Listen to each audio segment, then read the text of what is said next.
एक बार की बात है, गांव के दो मनचले लड़के एक लड़की का पीछा कर रहे होते हैं। अरे कहाँ चली मेरी अनारकली, जरा सुन तो सही। वह लड़की घबरा जाती है और भागने लगती है। बचाओ बचाओ, कोई मुझे बचाओ। वे दोनों मनचले भी उसके पीछे भागने लगते हैं।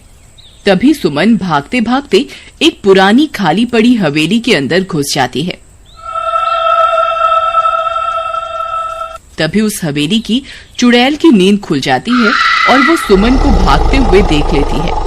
अरे लल्लन भाई, ये कमबख्त तो इस हवेली के अंदर घुस गई, अब क्या करें? चलो छोड़ो, वापस चलते हैं। अरे नहीं नहीं, एक काम करो, तुम यहीं बाहर रुको, मैं इसे पकड़कर बाहर लाता हूँ।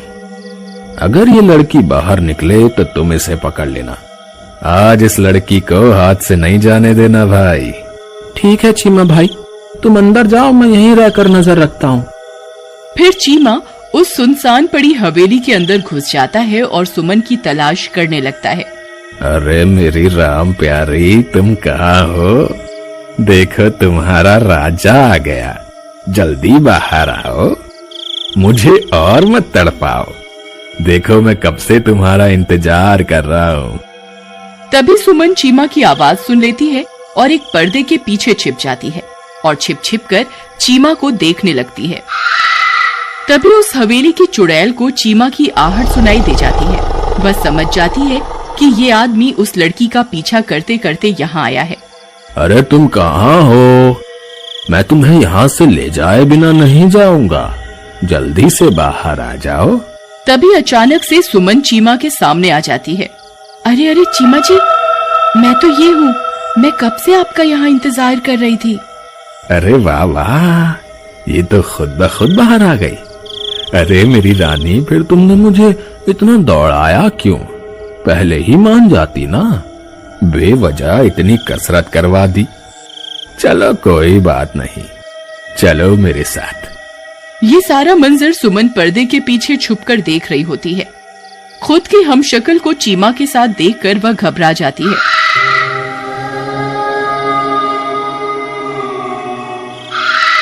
हे भगवान, ये तो मैं ही हूँ, ये तो हूबहू मेरी जैसी है। ये कौन है? कहीं ये वही हवेली की चुड़ैल तो नहीं? तभी सुमन पीछे के दरवाजे से हवेली से बाहर निकल जाती है और भाग जाती है। तभी लल्लन की नजर सुमन पर पड़ती है। ए लड़की, वहीं रुक जा, आज तू बचकर कहीं नहीं जा सकती। फिर लल्लन भी सुमन का पीछा करने लगता है। तभी एक गांव वाला अपनी बैलगाड़ी से गुजर रहा होता है। वो सुमन को देखकर रुक जाता है। अरे क्या हुआ? तुम इतनी रात गए यहाँ क्या कर रही हो? भैया, कुछ गुंडे मेरे पीछे पड़े हुए हैं, कृपा करके मेरी मदद करो। हाँ हाँ, क्यों नहीं, आओ मैं तुम्हें तुम्हारे घर तक छोड़ देता हूँ। अरे यार, ये गांव वाला यहाँ कहाँ से आ गया? आज का शिकार तो हाथ से निकल गया। फिर लल्लन वापस हवेली की ओर चल देता है और कुछ ही देर में वहां पहुंच जाता है। वह जैसे ही वहां पहुंचता है, उसकी आंखें फटी की फटी रह जाती हैं। उसे सुमन चीमा के साथ दिखाई देती है। अरे ये कैसे हो सकता है? ये लड़की तो उस गांव वाले के साथ अपनी बैलगाड़ी में बैठकर चली गई थी, फिर ये यहाँ कैसे आ गई? देखो लल्लन भाई, मैं तुम्हारी भाभी को लेकर आया हूँ। तभी चीमा की नजर उस लड़की के पैरों की तरफ पड़ती है। उसके पैर उल्टे होते हैं। ये देखकर वह बहुत डर जाता है। क्या हुआ देवर जी, आप इतने परेशान क्यों हो गए? कुछ नहीं भाभी जी, बस ऐसे ही। चीमा जी, चलिए ना, मुझे अपने घर लेकर चलिए ना। हाँ, देर किस बात की, चलो अभी चलते हैं। फिर वे तीनों गांव की तरफ चल देते हैं। लल्लन बार बार डरते डरते उसके पैरों की तरफ ही देखता रहता है। डर के मारे उसकी हालत खराब हो जाती है। उसे समझ नहीं आता कि इस लड़की की सच्चाई चीमा को कैसे बताए। फिर कुछ ही देर में चीमा का घर आ जाता है। चलो लल्लन भाई, अब तुम्हारा काम खत्म, अब तुम घर जाओ। चलो प्रियतम, घर के अंदर चलो ना। फिर इतना बोलकर चीमा उस चुड़ैल के साथ घर के अंदर चला जाता है। अरे मर गए रे, आज तो ये चीमा पक्का मरेगा। ये बेवकूफ जिसे सुमन समझ रहा है वो कोई आम लड़की नहीं है, वो एक चुड़ैल है। अब ये बात मैं इसे कैसे समझाऊं? अरे चीमा भाई, इधर आओ, मेरी बात सुनो। तुम जिस लड़की को सुमन समझ रहे हो वो कोई आम लड़की नहीं है, वो एक चुड़ैल है। अरे चल भाग यहाँ से, मुझे पता है तुझे मुझसे जलन हो रही है। मुझे लड़की मिल गई और तू खाली हाथ रह गया, इसीलिए ये अनाप शनाप बातें कर रहा है। चल भाग यहाँ से। फिर इतना बोलकर चीमा अंदर चला जाता है। तभी वह बैलगाड़ी वाला सुमन के साथ वहाँ से गुजर रहा होता है। सुमन को देखकर ललन खुश हो जाता है और उसकी तरफ दौड़ कर जाता है। रुको रुको, अरे सुमन तुम यहाँ हो तो वो चीमा के साथ कौन है? भैया ये वही है जो मेरा पीछा कर रहा था, इसी की वजह से मैं जंगल में अपनी जान बचाकर भाग रही थी। क्यों रे, मजनू की औलाद लड़की को परेशान करता है? बोल। भाई मुझसे बहुत बड़ी गलती हो गई, मैं आज के बाद किसी लड़की को परेशान नहीं करूंगा, तो मुझे माफ कर दो। इस वक्त मुझे अपने दोस्त की जान बचानी है, कृपया करके मेरी मदद करो। सुमन, अगर तुम यहाँ हो तो चीमा के साथ हमशक्ल कौन है? वह कोई मेरी हमशक्ल नहीं है, वह हवेली की चुड़ैल है जिसने मेरा रूप धारण किया हुआ है। सुमन मेरी मदद करो, वो चुड़ैल चीमा के साथ घर में है। अगर समय रहते चीमा को उसकी असलियत नहीं पता चली तो वो उसे मार डालेगी। ठीक है, तुमने मेरे साथ गलत करने की कोशिश की, फिर भी मैं तुम्हारी मदद जरूर करूंगी।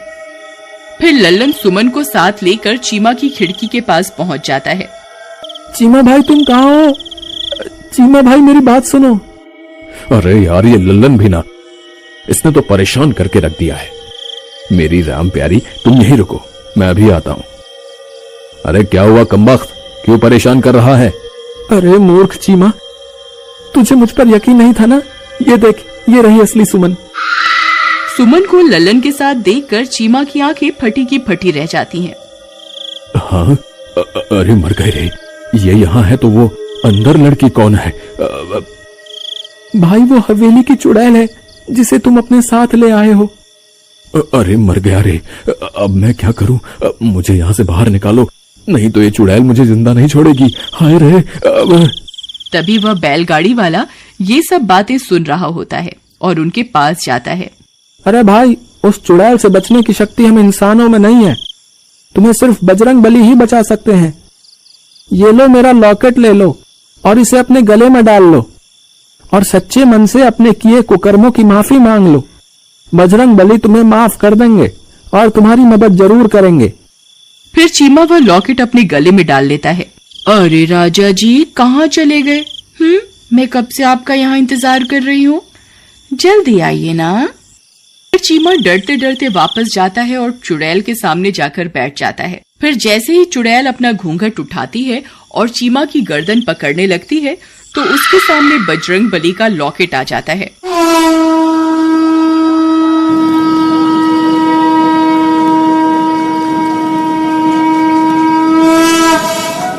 उसे देखकर वह घबरा जाती है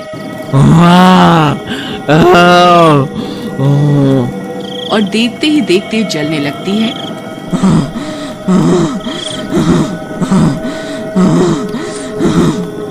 ये तुमने सही नहीं किया, मैं एक दिन बदला लूंगी, मैं एक दिन बदला लूंगी। और जलकर राख हो जाती है। बोलो महाबली हनुमान की जय, बोलो महाबली हनुमान की जय।